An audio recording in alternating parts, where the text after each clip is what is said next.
এক গৃহবধূর ঝুলন্ত দেহ উদ্ধারকে কেন্দ্র করে এলাকায় চাঞ্চল্য। ঘটনাটি ঘটেছে মঙ্গলবার রাতে হুগলির খানাকুল থানার অন্তর্গত ঘোষপুর গ্রাম পঞ্চায়েতের ঝড়ুয়া গ্রামে। ওই গৃহবধূর নাম নাসরিনা খাতুন, বয়স আনুমানিক ২৬ বছর। মৃত ওই গৃহবধূর পরিবারকে ঘটনার খবর না দেওয়ায় ক্ষোভ প্রকাশ করলেন গৃহবধূর বাপের বাড়ির লোকজন। ওনাদের দাবি, এই গ্রামের প্রতিবেশীদের কাছ থেকে প্রথম খবর পান। কী কারণে এই ঘটনা তা জানা যায়নি। খবর পেয়ে ঘটনাস্থলে উপস্থিত হয় খানাকুল থানার পুলিশ এবং মৃতদেহ উদ্ধার করে। পুলিশ গৃহবধূর স্বামীকে আটক করে। এই ঘটনা তদন্তে পুলিশের দ্বারস্থ হবেন বলে জানিয়েছেন মৃত ওই গৃহবধূর বাপের বাড়ির লোকজন। 24 আওয়ার্স আরামবাগের রিপোর্ট।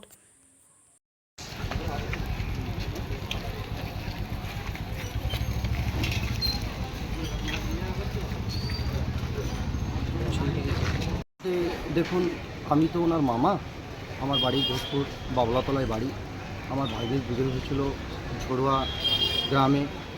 তো আমি ছিলাম না, আমি অসুস্থ, আমি ডাক্তার দেখানোর জন্য গেছিলাম। আমি কালকে ঠিক 6:57 আমাকে ফোন করে যে মামা এরকম এরকম ব্যাপার, আমার নাসি গলায় দড়ি দিয়েছে, তো কীভাবে কী করা যায়। তো আমি বললাম কীভাবে কী করা যায় বলতে, এটা তো পুরোপুরি একটা অমান্তিক ঘটনা, তাহলে এটা পুলিশের কাছে ছাড়া এটা কিছু করা যাবে না, তো তাহলে একে পুলিশের দ্বারস্থ করতে হবে। তো আমরা সঙ্গে সঙ্গে ওটাকে পুলিশের মধ্যে লিখিত একটা করার পরে আমরা গিয়ে দেখি ওরা লাস্টটাকে অলরেডি ও নাবিয়ে একদম রেডি করে রেখেছে। তো আমার ওখানটায় সন্দেহ হলো, কেন ওনার যে ডিস্টেন্সটা আর মেয়ের যে ওয়েট, মেয়ের যে সাইজ, ওখানে আমার প্রচণ্ড হারে সন্দেহ হওয়ার কারণে আমি খানাকুল থানায় ওখানে অভিযোগ দায়ের করেছি। তো আমি এখন প্রশাসনের কাছে পুরোপুরি অনুরোধ করছি যাতে অবিলম্বে ওরা অভিযুক্ত শাস্তি পায়।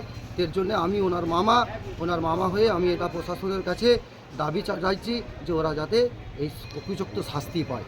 এর আগেও কি এর আগে আমি শুনেছি আমার পাশেই আমার একটা মেজো ভাগ্নির বিয়ে হয়েছে, উনি আমাকে কালকে এই অভিযোগগুলো জানিয়েছে যে মামা এর আগেও টুকটাক কিছু অশান্তি হয়েছে।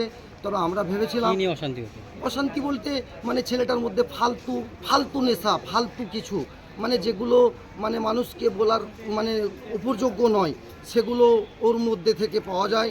ফালতু নেশা বলতে মদ পান করে, লটারি, নানা রকম ইত্যাদি সাংসারিক একটা খুব অশান্তি একটা ওর মধ্যে হয়। কত বছর আগে বিবাহ হয়েছিল? বিবাহটা হয়েছিল কম বেশি প্রায় 3-3.5 বছর আগে।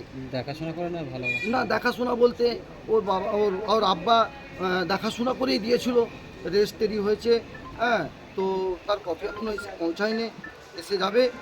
আর ওর বোন যেটা আমাকে কালকে বললো, মামা ওদের টুকটাক অশান্তি হয়েই থাকে। তো আমি এটা ভেবেছিলাম যে সংসারিক কিছু একটা অশান্তি, এগুলো যদি নিজেরা মিটে যায় তাহলে এটা খুবই ভালো হয়, কিন্তু এই যে পরিণাম এরকম হবে এটা আমরা ভাবতে পারি। উনি কি করেছেন? হ্যাঁ, উনি কি করেছেন? আমি এখন আমাদের খানাকুল থানায়। না, উনি কি করেছিলেন? আপনার মহিলাটা কি করেছিলেন বাড়িতে? মহিলাটা বলতে যিনি মারা গেছেন উনি কি করেছিলেন, কি হয়েছিল? কি করে মারা গেলেন? কি করে মারা বলতে গলায় দড়ি দিয়ে মারা গেছে, কিন্তু সেটা আমরা দেখিনি। আপনি কি মনে করছেন যে উনি এটা পুরোপুরি আমাদের পুরোপুরি আশ্বাস যে ওনারা এটাকে, তাদের নামে অভিযোগ দায়ের করেছেন? এটা ওনারা দড়ি দিয়ে ঝুলিয়ে দিয়েছে বলছেন? পুরোপুরি কোনো ওইভাবে মত হতে পারে না গলায় দড়ি। কাদের নামে অভিযোগ করেছেন? কার নাম অভিযোগ বলতে ওনাদের 7 জনের নামে আছে এখন অবধি। আমি অ্যাকচুয়ালি ডিটেলসটা জানি না, তবে মেন যে সেটা হলো ওনার নামটা কি শেখ মাসুদ আলী।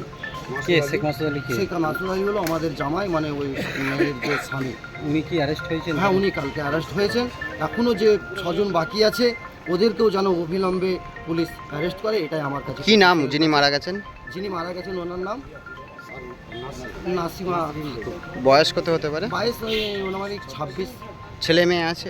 ছেলে মেয়ে বলতে মেয়ে একটা। মেয়ের কত বছর বয়স? মেয়েটার 5 বছর হবে। স্কুলে পড়তো? স্কুলে এখন দেয় না। কেন? এটা ওনার দ্বিতীয় বিয়ে ছিল। কার দ্বিতীয় বিয়ে ছিল? যে মেয়েটার দ্বিতীয় বিয়ে। হ্যাঁ, এর আগে ওনার বিয়ে হয়েছিল, হ্যাঁ, তো 3 বছর বয়সে উনি বাচ্চা সহ নিয়ে। মেয়ের বাপের বাড়ি কোথায়? মেয়ের বাপের বাড়ি হলো বেউড়িগ্রাম, ওটা আরামবাগ থানা। দ্বিতীয় বিয়ে হওয়ার জন্যই কীরকম মনে করছেন? না, দ্বিতীয় বিয়ে হওয়ার জন্য বলতে ছেলের তো পুরো ফুল মত ছিল, সেই হিসাবে আমার বোনাই ওর সাথে বিবাহ দিয়েছিল। আপনি কে হন? আমি ওনার মামা। আপনার নাম? আমার নাম রবিয়াল মল্লিক। কোথায় বিয়ে হয়েছিল মহিলার? ওটা ঝড়ুয়া। খানাকুল থানা? খানাকুল থানা। ওনার নাম নাসরিনা খাতুন। বয়স কত হবে? বয়স অনুমানিক 26। আপনি ওনার কে হন? আমি ওনার মামা। আপনার বাড়ি? আমার বাড়ি ঘোষপুর বাবলাতলা। আচ্ছা, এখন কোথায় এসেছেন? আমি আসছি এখন আরামবাগ হসপিটালে, আমাদের এখানে মর্গে রাখা আছে। এখান থেকে ময়না তদন্ত হবে, তুলে নিয়ে গিয়ে আমরা আমাদের রামপ্রসাদ ফাঁড়িতে গিয়ে ওখান থেকে নিয়ে আমরা ওদের বাড়িতে গিয়ে সৎকার সেটা যাতে ন্যায্য একটা পায় তার